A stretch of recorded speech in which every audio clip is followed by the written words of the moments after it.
दोनों हाथ भागने से हमारा निशान, जोर से बोलो, है हमारा निशान।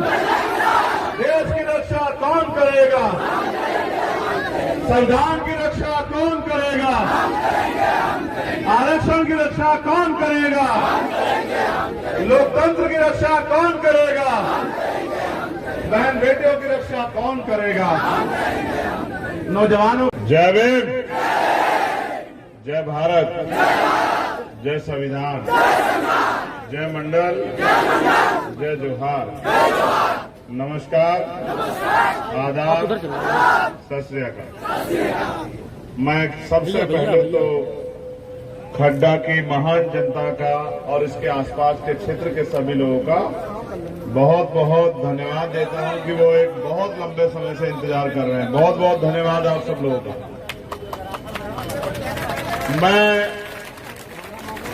मेरा मौका नहीं मिलेगा भाई दोबारा मिलने के लिए, देख लेंगे सही रहेगा। चंद्रशेखर भाई फेवरेट फ्रेंड है, दोबारा मौका नहीं मिलेगा, फोटो चाहिए भाई। दिल जान से हम तैयार है, फोटो चाहिए हमें।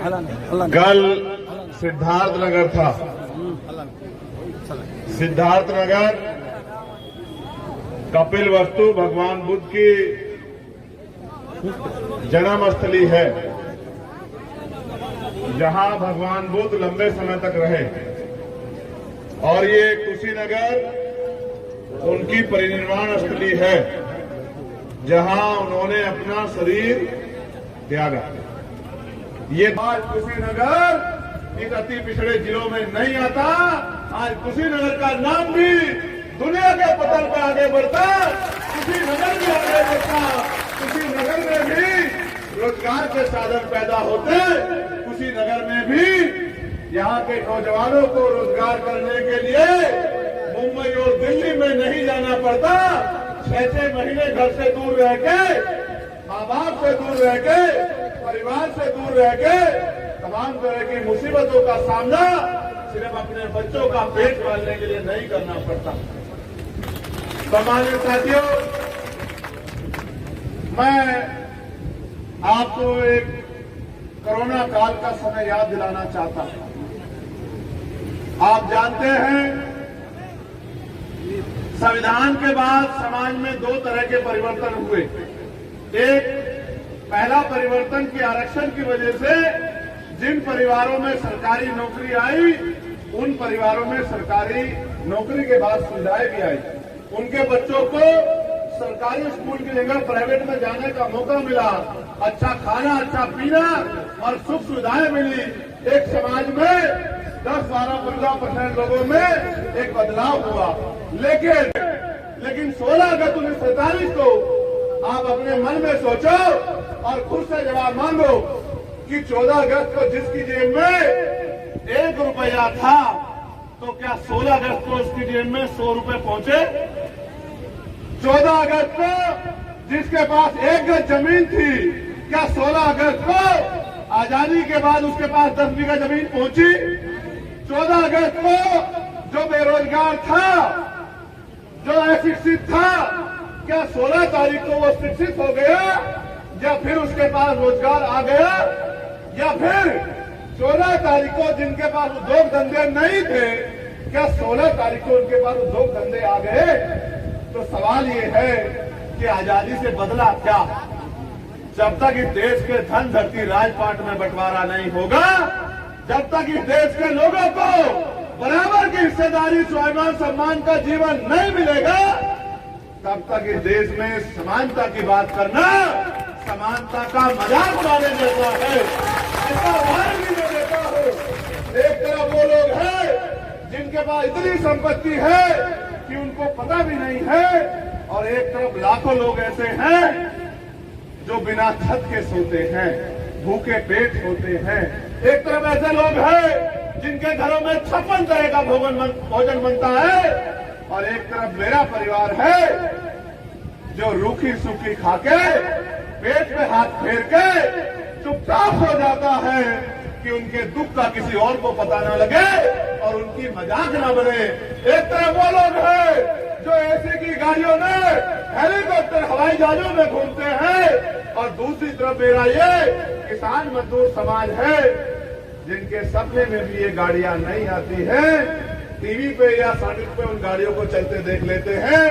अमीर का कुत्ता भी एसी वाली गाड़ी में घूमता है मेरे लोगों। उसको भूख लगने पे मालिक बढ़िया पैकेट का दूध पिलाता है, बढ़िया बिस्किट खिलाता है, बीमार होने पे बढ़िया डॉक्टर के यहाँ ले जाता है, सर्दी लगने पे हीटर लगाता है, गर्मी लगने पे एसी लगाता है। आप सड़क पे मरो या अस्पताल के बाहर, किसी को आपके ऊपर तरस नहीं आता है। ये देश की व्यवस्था।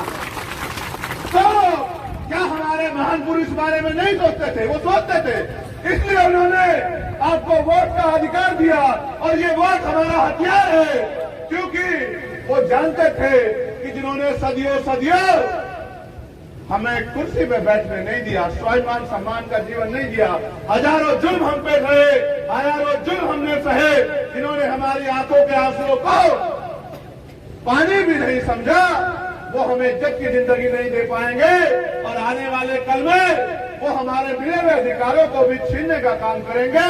इसलिए उन्होंने हमें वोट की ताकत दी कि आजादी से पहले जिनको कुर्सी पे बैठने का अधिकार नहीं था, वो भी वोट की ताकत से अपनी वोट से अपना राज लाए और अपने बीच के व्यक्ति को कुर्सी पे बिठाएं। लेकिन मेरे लोगों, पूरे देश में संभव नहीं कर पाए आप लोग, क्योंकि दुश्मन बड़ा समझदार था। वो ये जानता था जब बाबा साहब ने वोट का अधिकार दिलाया, वो चिंता में पड़ गया।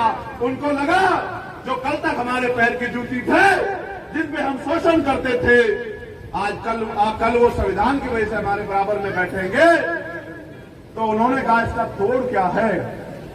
तो तोड़ ये निकाला कि इनके पास वोट है और हमारी जेब में नोट है, हम इनके वोट को नोट से खरीद लेंगे।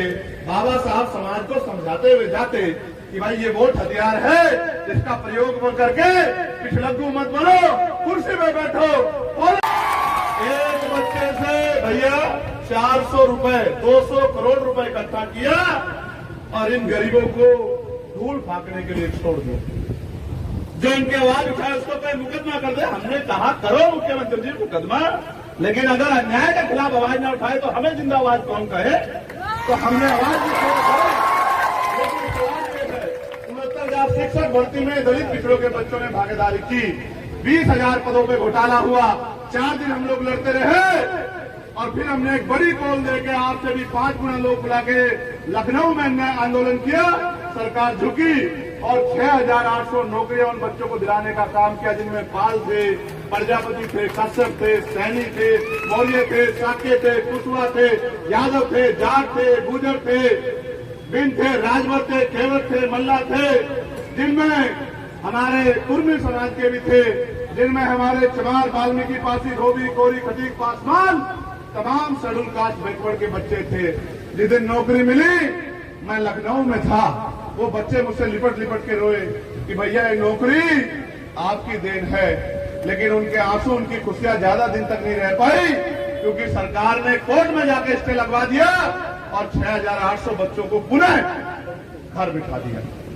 दरोगा भर्ती हुई, उसमें घोटाला हो गया, और भर्तियां हुई पटवारी सेक्रेटरी, उनमें घोटाला हो गया।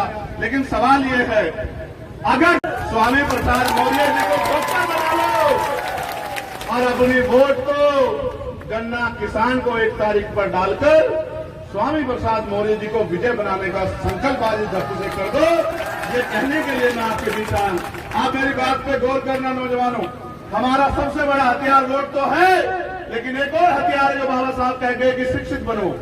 आज इन्होंने सरकारी स्कूलों में मास्टर बेचारे पढ़ा नहीं पाते, उनकी ड्यूटी कहीं लगी रहती है, चुनाव में, यहाँ पोलियो तमाम, लेकिन सरकारी स्कूलों में पढ़ाई 0 कर दी, क्योंकि गरीब का बच्चा जाता है वहां, जाता है नहीं जाता है। और प्राइवेट स्कूल खोल दिए बड़े बड़े कि अगर अपने बच्चों को पढ़ाना तो यहाँ जिसकी इनकम 5,000 रुपए है, वो एक बच्चे की 2,000 की फीस का बोझ उठा सकता है क्या? इन्होंने तय कर लिया है कि हमारे बच्चों को वहां नहीं घुसने देना जहां से पढ़ लिख के वो रोजगार की बात करेंगे, हिस्सेदारी की बात करेंगे, वो रोटी रोजी खा के यहीं तक सीमित हो जाएंगे। ये कहते हैं हमने सरकारी स्कूल बहुत अच्छे करा दिए, ये कहते हैं हमने सरकारी अस्पताल बहुत अच्छे करा दिए। आप मुझे जवाब दो किसी नेता का बच्चा सरकारी स्कूल में पढ़ता है क्या? आप बताओ, किसी नेता के बच्चे का इलाज सरकारी अस्पताल में होता है क्या? आप बताओ, कोई नेताजी सरकारी अस्पताल में इलाज कराते हैं क्या?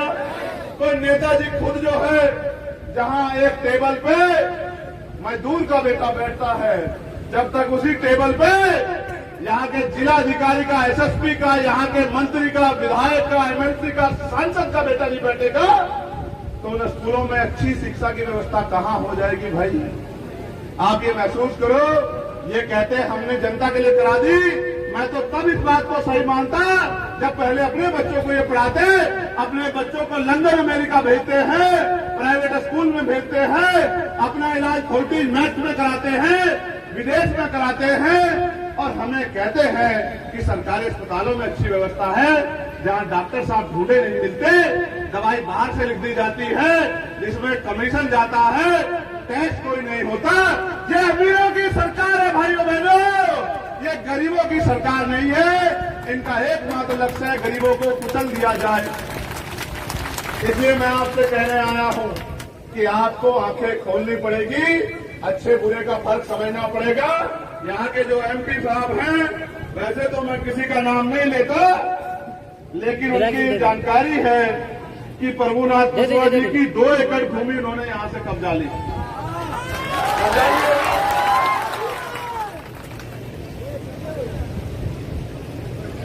अब ये बताओ, जमीन दिए तो नहीं, जमीन कब्जा तो सकते हैं डंडे के जोर पे। ये पुलिस के लोग बेचारे मजबूर हो जाते हैं, कहते हैं जिसकी सरकार होती उसकी पुलिस होती। यही तो से हम लोग जीत के पे दिल्ली आ रहे हैं। पुलिस के लोगों को 8 घंटे की ड्यूटी मिले, सप्ताह में 1 दिन छुट्टी मिले, वेतन विसंगतियां दूर हो, और इनको भी जहां ये ड्यूटी हो वही एक कॉलेज बना के, हॉस्पिटल बना के इनके बच्चों को भी अच्छी शिक्षा लेने में मदद की जाए। इस बात के लिए भी हम लोग आवाज उठाएंगे, क्योंकि हम तो हर शोषित की आवाज उठाने वाले हैं। मेरे सामने कई और चीजें रखी हैं कि पडरौना चीनी मिल भाजपा सरकार ने बिकवा दी। कुशीनगर एयरपोर्ट 2 वर्ष पहले लोकार्पण किया, किंतु नहीं, ये सच नहीं कि आज तक जहाज नहीं चला। मैं कुशीनगर से एक बार गया, मैं झूठ नहीं बोलता हूँ। ये बंद हो गया। हाँ, मगर बंद करवा दिया। मैंने सोचा यहाँ आना था कि जहाज से चलूंगा, लेकिन जहाज क्या, जितने पोर्ट थे, एयरपोर्ट थे, रेलवे थी, बीएचएल थी, बीएसएनएल था, वो सारा ही तो बेच दिया अडानी अंबानी को। अब कब से हम लोग जीत के पे दिल्ली आ रहे हैं। पुलिस के लोगों को 8 घंटे की ड्यूटी मिले, सप्ताह में 1 दिन छुट्टी मिले, वेतन विसंगतियां दूर हो, और इनको भी जहां ये ड्यूटी हो वही एक कॉलेज बना के, हॉस्पिटल बना के इनके बच्चों को भी अच्छी शिक्षा लेने में मदद की जाए। इस बात के लिए भी हम लोग आवाज उठाएंगे, क्योंकि हम तो हर शोषित की आवाज उठाने वाले हैं। मेरे सामने कई और चीजें रखी हैं कि पडरौना चीनी मिल भाजपा सरकार ने बिकवा दी। कुशीनगर एयरपोर्ट 2 वर्ष पहले लोकार्पण किया, किंतु नहीं, ये सच नहीं कि आज तक जहाज नहीं चला। मैं कुशीनगर से एक बार गया, मैं झूठ नहीं बोलता हूँ। ये बंद हो गया। हाँ, मगर बंद करवा दिया। मैंने सोचा यहाँ आना था कि जहाज से चलूंगा, लेकिन जहाज क्या, जितने पोर्ट थे, एयरपोर्ट थे, रेलवे थी, बीएचएल थी, बीएसएनएल था, वो सारा ही तो बेच दिया अडानी अंबानी को। अब कहां से जाए हवाई जहाज में, आप बताओ ना भाई। वो लगाए टैक्स वहां मजबूत। मैं आपसे कह रहा हूं मेरे भाइयों बहनों, मेरी माँ, आपने पिछले 4 घंटे बड़ी शिद्दत से यहाँ बैठ के हमें सुना, पसीने पसीने आप हो गए, हमने देखा। हम ये चाहते हैं कि इस क्षेत्र में इंडस्ट्रियल एरिया लगे, और high school, inter, BTech, MTech, ITI, polytechnic, MBA, MCA, BCA, BBA, तमाम नौजवानों को, बहनों को रोजगार की व्यवस्था इस क्षेत्र में हो कि मुंबई और दिल्ली उन लोगों को ना जाना पड़े। हम ये चाहते हैं कि महिलाओं के लिए कुटीर उद्योग लग के घर पे रोजगार की व्यवस्था हो, जो उनको सर पे ईंटें ना उठानी पड़े, किसी के खेत में बाबू के मजदूरी ना करनी पड़े, कोलू के भट्टे पे काम ना करना पड़े, दूसरे प्रदेशों में जाके पसीना ना बहाना पड़े। आपको भी इज्जत सम्मान की जिंदगी मिले, तो आपका बेटा आपसे वादा करता है कि हम संघर्ष करेंगे कि क्षेत्र में कुटीर उद्योग लगा के हमारी माओ बहनों को रोजगार मिलने का काम हो, उनको सम्मान की जिंदगी मिले। और 500 रुपए की पेंशन देती है सरकार विधवाओं को, विकलांगों को, वृद्धाओं को। भैया ये पानी की बोतल जो रखी है दिए उठा के, ये 20 रुपए की आए, 1 लीटर पानी की 20 रुपए की भैया। अगर साफ पानी ही पी लो 30 दिन तो भैया 600 रुपए का बैठे। डॉक्टर कहे 5 लीटर पीना चाहिए, 1 लीटर ही पी लो तो 600 रुपए का बैठे। सरकार कहे कि 500 रुपए में पूरे महीने घर चल सकते हैं। अब भाई उनको क्या पता गरीब का घर कैसे चलता है, उनको क्या पता। 500 रुपए में तो अच्छा जूता भी नहीं आता, सर्दी में अच्छा कंबल भी नहीं आता। ये अमीरों की सरकार गरीबों पर मजाक उड़ाती है, तो गरीबों को भी ठान लेना चाहिए। इन अमीरों की सरकारों को उखाड़ फेंके। और मैं आपको एक और बात बताता हूं अंदर की, कि स्वामी प्रसाद मौर्य हार जाए और भाजपा चाहे जीत जाए, इसके लिए भी दूसरी पार्टियों के लोगों ने बहुत सारे षड्यंत्र किए हैं। इसलिए मैं आपको कह रहा हूं, किसी की बातों में मत आना। यहाँ बड़े बड़े नेता आएंगे 28-29 तारीख में, पल्ले पसार के वोट मांगेंगे, आपको भाई बहन बताएंगे, लेकिन ये कभी नहीं बताएंगे कि जब एनआरसी में जुल्म होगा, खाल खींची जाएगी महिलाओं की, मेरी बहनों माओ की, तो जमा मस्जिद पे जाके चंद्रशेखर आजाद लड़ता है। 29 दिन तक जेल चंद्रशेखर आजाद काटता है। तबलीगी जमात का मामला आता है, मौलाना साहब का मामला आता है, मौलाना कलीम सिद्दीकी का मामला आता है, नासिर जुनैद को राजस्थान में पीट पीट के मार दिया जाता है। जब अखलाक का मामला आता है, पहलू का मामला आता है, नजीब का मामला आता है, नजीर का मामला आता है, तो उनकी माओ के आंसू पोंछने के लिए अकेला चंद्रशेखर आजाद खड़ा होता है। और ये नेता ऐसे सर में पल्लू रख के घर में जाके छिप जाते हैं। मैं चंद्रशेखर आजाद आपसे दोनों हाथ जोड़ के मदद मांगने आया हूं। मैंने अपने चुनाव में किसी के आगे हाथ नहीं जोड़े, ईमानदार से बता रहा हूं, आप देख लेना, पता करा लेना, मेरा नेचर है। लेकिन क्योंकि मैं समझता हूं कि स्वामी प्रसाद मौर्य जी का पार्लियामेंट में आना कितना जरूरी है। जब मैं सरकार का कुंडा बंद किया करूंगा तो ये खोल दिया करेंगे, और जब ये बंद किया करेंगे तो मैं खोल दिया करूंगा। आज जो विपक्ष के लोग कहते फिर रहे हैं कि संविधान बचाना है, बचाना है, बचाना है, बचाना, आरक्षण बचाना है, बचाना है, लोकतंत्र बचाना है। भैया मगर तुम तो यहीं से इतनी बड़ी बड़ी पार्टियां लेके क्यों नहीं रोक पाए इनको? क्यों नहीं रोक पाए? 2 बार में ये लोग कामयाब हो गए, क्यों नहीं रोक पाए? ये जहां रुकेंगे भी विपक्ष की वजह से नहीं, जनता के आक्रोश की वजह से, क्योंकि ये चुनाव जनता लड़ रही है, कोई नेता नहीं लड़ रहा है। आज जाति धर्म के लोग दुखी है, बहन बेटियां सुरक्षित नहीं है। हाथरस की घटना आपको याद होगी, और मेरी पीठ पे पड़ी एक लाठी आपको याद होगी। इसलिए मैं आपसे कह रहा हूं, संविधान बचाना है, लोकतंत्र बचाना, आरक्षण बचाना है, लेकिन उसके साथ साथ नौजवानों को रोजगार भी दिलाना है, महंगाई से निजात भी दिलाना है, आपकी छीनी हुई जमीन भी दिलानी है, और आपको आगे बढ़ने के अवसर भी दिलाने हैं। लेकिन ये काम उनके बस का नहीं है जो कह रहे हैं कि आज संविधान बचाना है। ये काम वो ही कर सकते हैं जिन्होंने मेरी एक आवाज पे 2 अप्रैल 2018 को भारत में इनकलाब ला दिया था, जिन्होंने 17 लोगों ने बलिदान देके हमारे अधिकारों को बचाने का काम किया था। इसलिए मैं आपसे कह रहा हूं कि स्वामी प्रसाद मौर्य जी को वोट देके कामयाब बनाना। बताओ मदद करोगे नहीं करोगे? ऐसे उठाओ दोनों हाथ जो लोग मदद करेंगे। एक बहन जो बैठी है वो नहीं उठा रही है, मुझे देख रहे हैं। वो जानत है माई के बराबर में बैठी। हमारे यहाँ के बहुत वकील आदमी हैं, बहुत तेज हमारे यहाँ के, तो हाथ उठाओ तभी बात आगे बढ़ाए। पूरी भीड़ में एक ही ना उठाए, हम देख लियो। तो दोनों हाथ उठा के बताओ हमारा निशान क्या है यहाँ? हमारी आवाज ज्यादा, तुम्हारी आवाज कम, हम अकेले आदमी, तुम इतने लोग।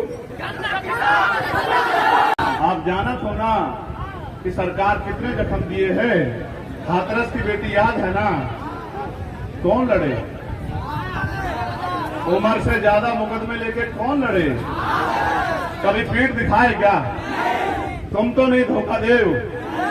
इस किसी की बातों में तो ना आए, और पैसा शराब बांटे उसके आगे कमजोर तो ना पड़ जाए। क्योंकि बाबा साहब ने कहा व्यक्ति भूखा रह सकता है लेकिन अपमानित होकर नहीं रह सकता। क्या ये नौजवान अपमानित होकर रह सकते हैं? तो जब हम इस देश में स्वाभिमान सम्मान अधिकार के साथ नहीं जी रहे हैं तो फिर अपमानित होकर जी रहे हैं। उसकी पहली बेड़ियां काट दो 1 तारीख को, और एक एक वोट गन्ना किसान के निशान पर डालकर स्वामी प्रसाद मौर्य जी के हाथों में। दूसरी बात, ये तकनीकी युग है, ये फोन वह है नहीं है तुम्हारी जेब में।